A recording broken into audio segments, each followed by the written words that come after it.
It started in 1996, an overcast morning in late June.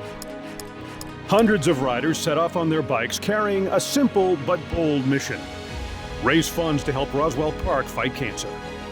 That first ride brought in just over $100,000, and what they didn't know then was that they weren't just launching a bike ride. They were launching a movement, one that would shape the future of cancer care and research at Roswell Park.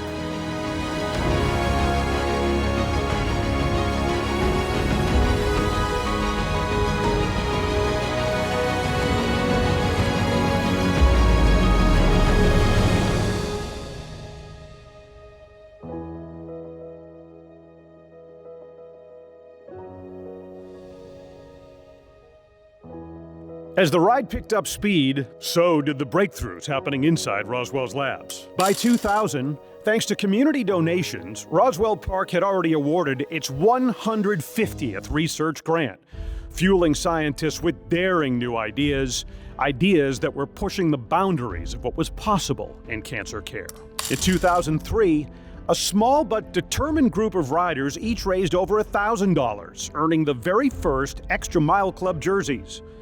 That spirit of going beyond expectations was reflected in Roswell's own efforts, expanding quality of life programs to support patients emotionally, mentally, and spiritually.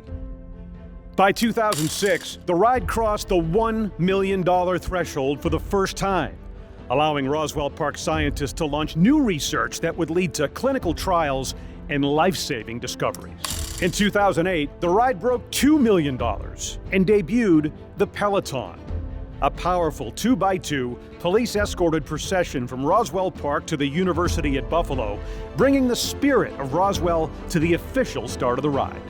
By 2011, ride donations had crossed $3 million, funding over 250 quality-of-life programs and enabling Roswell to award its 300th research grant.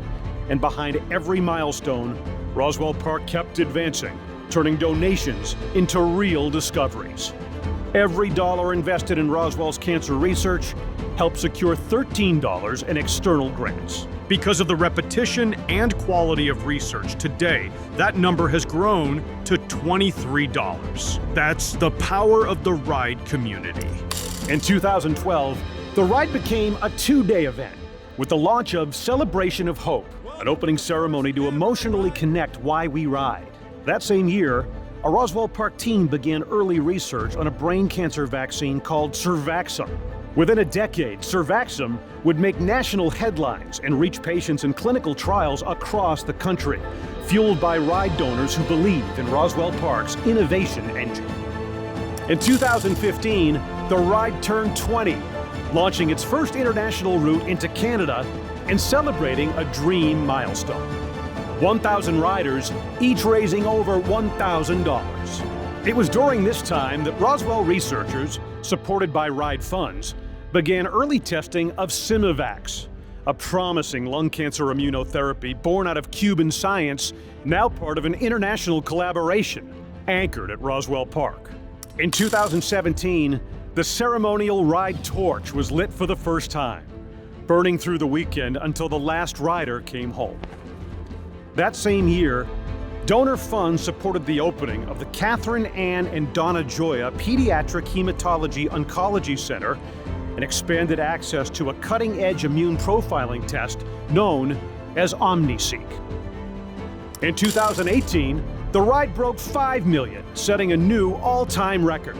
Meanwhile, Roswell Park's labs were advancing CAR T-cell therapy, a revolutionary approach first successful in blood cancers, now being studied for solid tumors, thanks again to the consistent and determined support of the Ride for Roswell community. In 2020, even in the face of a global pandemic, the ride adapted. Dubbed the Summer of the Ride, it became a flexible ride-your-own-way event in addition to a pared-down traditional ride day while still raising millions of dollars. In that same year, Roswell's donor-funded quality-of-life program surpassed 500 grants, providing care that goes beyond medicine.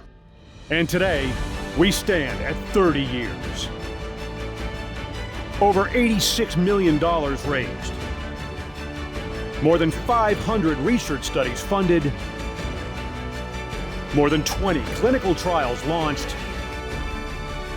and 750 quality-of-life programs supported. Behind every number is a Roswell Park patient, caregiver, doctor, nurse, scientist, rider, donor, or volunteer, each with their own story to tell. As long as there's research to fund, as long as there's hope to give, as long as cancer still exists, the fight isn't over, no matter how many finish lines we cross.